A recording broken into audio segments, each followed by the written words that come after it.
starting with the hand drill, you're going to drill a hole in the top of it by pushing down and twisting. Now this part will take a lot longer than I showed. And then you will open up a jump ring and slide it through the hole you just made in the seashell.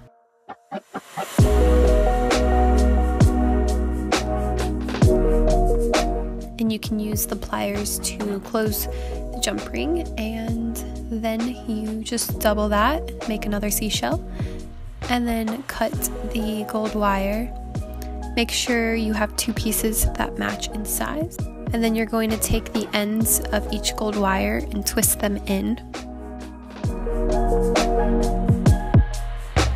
And then attach a jump ring to one side.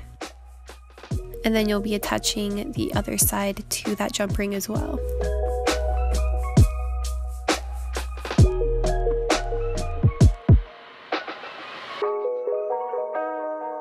And then just mend it to make a better circle. And then attach the seashell by opening up that jump ring again and then closing it. Next, using the earring hook, you're just going to open it with the pliers and then attach it to that first jump ring that you put on the earring.